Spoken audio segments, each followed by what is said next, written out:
presentar las raíces históricas de la crisis medioambiental en República Dominicana, Latinoamérica y el mundo. Pero antes de comenzar esta magistral ponencia, quiero saludar a la honorable mesa de honor, con un pasado rector de la Universidad Autónoma de Santo Domingo y un 2 o 3 veces ministro, pasado ministro en gobierno del PRD, ministro de Educación Superior, de Educación, de Deportes, el doctor Andrés Reyes, para quien pido un aplauso.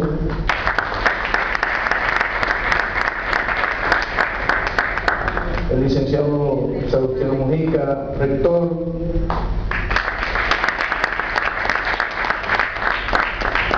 Y es una persona que conozco, pero le voy a pedir disculpas porque el nombre no lo traigo en memoria. Sé que es un rector que ha sido amigo de nuestra universidad y de mi familia también, pero no, yo quiero que él se presente. Roberto Reina, perdonamos el Reina. El doctor Roberto Reina. El doctor Roberto Reina.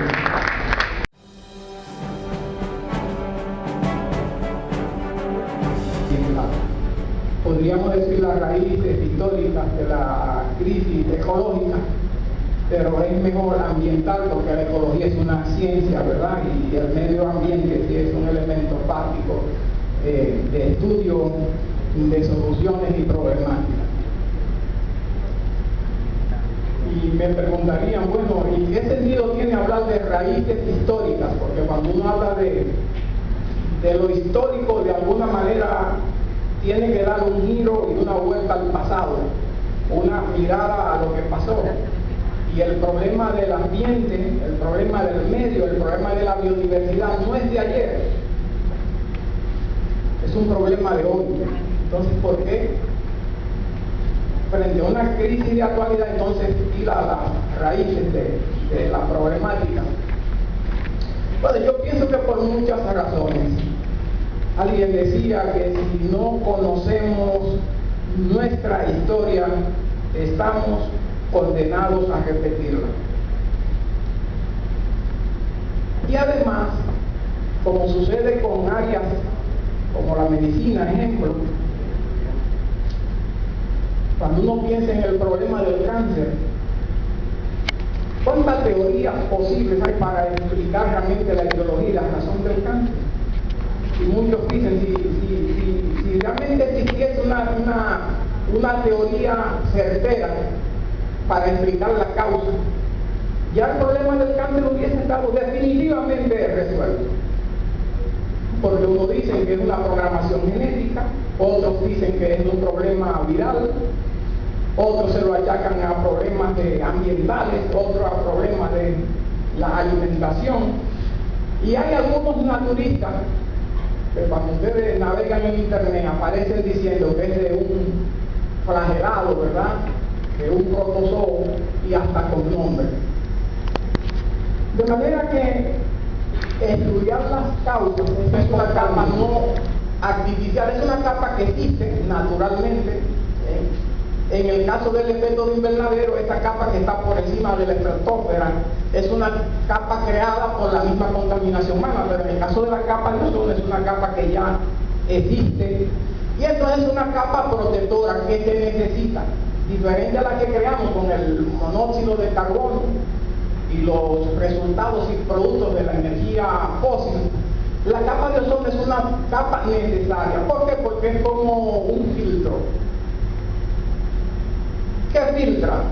Bueno, filtra precisamente los rayos solares. ¿Qué tipos de rayos solares? Los rayos ultravioletas provenientes del sol, que son rayos dañinos, especies de radiaciones. Estos rayos ultravioletas pueden, de alguna manera, impactar negativamente tanto la vida silvestre, ¿verdad?, como la especie humana misma. Estamos hablando de plantas, estamos hablando de los animales, de la avifauna, aún la fauna acuícola, la fauna marina, puede ser impactada cuando se deteriora, cuando se degrada, cuando se reduce la capa de ozono. De hecho, hay científicos que están midiendo y diversos agujeros por donde cada año entran más rayos ultravioletas aquí al planeta. El problema de estos rayos es que causan diversos tipos de patologías, diversos tipos de enfermedades, entre ellas la más conspicua, el cáncer, y otras enfermedades también letales. Dos problemas realmente que yo diría que van como al frente de la carreta de la crisis ambiental. Señores, el problema del niño. El problema del niño, muchas personas dicen, el problema del niño, ¿qué es eso del niño? Bueno, el niño es un problema también ambiental. Normalmente está relacionado con que el problema del niño se descubrió en época, en diciembre, ¿verdad? En una época en el mes de diciembre, entonces lo asociaron con el niño de la Navidad, ¿verdad? Con el niño Jesús. Y entonces siempre aparecía en diciembre. ¿Qué cosa aparecía? Bueno, fenómenos relacionados con desbordes, ciclones, y todo lo que tiene que ver realmente con lluvias torrenciales, desbordamientos de ríos, puentes que se pierden, casas que realmente se sumergen, vidas también, arrastre. Y ahí es donde le ha llamado el fenómeno del niño, con el cual nosotros estamos un poco más relacionados. Porque en cada país, ¿verdad? En cada región, de alguna manera, vemos esa manifestación, ¿verdad? En los últimos tiempos, de hecho, aquí en la región del Caribe nos hemos dado cuenta que los ciclones han impactado con más frecuencia y de manera más contundente. Recordamos el caso, por ejemplo, de la hermana isla de Cuba. Entonces, todo eso lo que tiene que ver con lluvias torrenciales, con desbordes de ríos, con huracanes, a ese fenómeno anómalo, ese fenómeno irregular, anormal, es lo que se le llama el fenómeno del niño. El fenómeno del niño se descubrió primero. Y digo primero porque después del fenómeno del niño se descubrió que había otro fenómeno, que era como el fenómeno inverso, ¿verdad? Con otra cara de la moneda. Y entonces a ese fenómeno que se descubrió con la otra cara de la moneda, como ya teníamos el niño, ahora le llamamos la niña.